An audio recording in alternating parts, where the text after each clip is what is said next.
सरस्वती शिक्षा समिति पाली, विषय सामाजिक विज्ञान, कक्षा 9वीं, अध्याय 1, पालमपुर गांव की कहानी।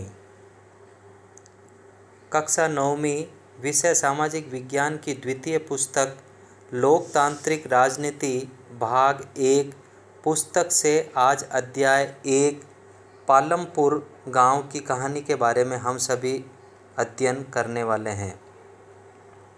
सर्वप्रथम कक्षा 9वीं में नए पाठ्यक्रम के अनुसार सामाजिक विज्ञान की 5 पुस्तकें हैं। उसमें से दूसरी पुस्तक अर्थशास्त्र से संबंधित है।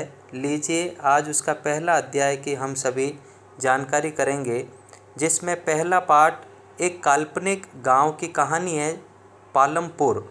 उसके अंदर किस प्रकार से कृषि और कृषि के साथ चलने वाले काम धंधों के बारे में हम सब प्रिय भैया बहनों को समझाया गया है। सर्वप्रथम पहली स्लाइड में हम सभी पढ़ेंगे गांव की आर्थिक क्रियाएं।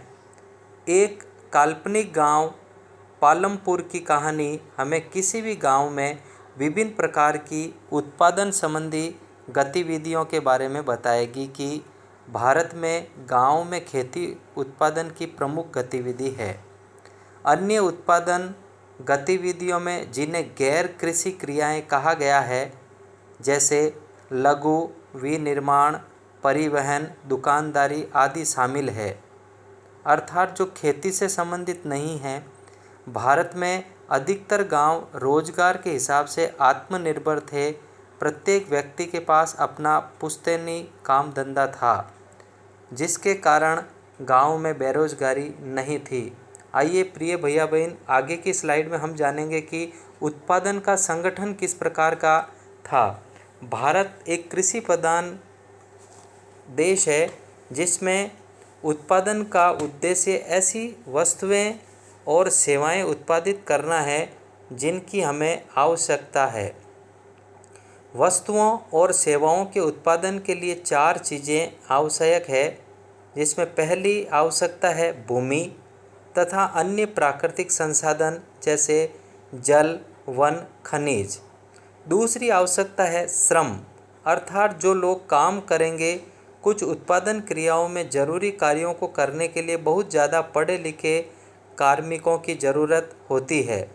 दूसरी क्रियाओं के लिए शारीरिक कार्य करने वाले श्रमिकों की ज़रूरत होती है।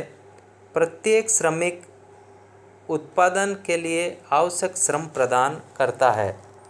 तीसरी आवश्यकता भौतिक पूंजी है, अर्थात उत्पादन के प्रत्येक स्तर पर अपेक्षित कई तरह के साधन, जिसमें औजार, भवन, औजारों तथा मशीनों में अत्यंत साधारण औजार जैसे किसान का हल से लेकर परिष्कृत मशीनें जैसे जनरेटर, टरबाइन, कंप्यूटर आदि आते हैं।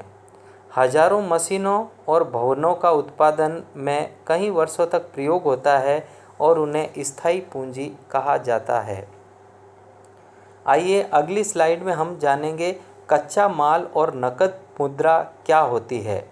उत्पादन में कई प्रकार के कच्चे माल की आवश्यकता होती है, जैसे बुनकर द्वारा प्रयोग किया जाने वाला सूत और कुम्हारों द्वारा प्रयोग में लाई जाने वाली मिट्टी। उत्पादन के दौरान भुगतान करने तथा जरूरी माल खरीदने के लिए कुछ पैसों की भी आवश्यकता होती है। कच्चा माल तथा नगद पैसों को क्रियाशील पूंजी कहते हैं। औजारों, मशीनों तथा भवनों से भिन्न यह चीज़ें उत्पादित क्रिया के दौरान समाप्त हो जाती है। एक छोटी आवश्यकता भी होती है, आपको स्वयं उपभोग हेतु या बाजार में बिक्री हेतु उत्पादन करने के लिए भूमि, श्रम और भौतिक पूंजी को एक साथ करने योग्य बनाने के लिए ज्ञान और उद्यम की आवश्यकता पड़ेगी। आजकल इसे ही मानव पूंजी भी कहा जाता है। प्रिय भैया बहनों को 3-4 प्रश्न नीचे दिए हैं, आप अपनी कॉपियों में करेंगे।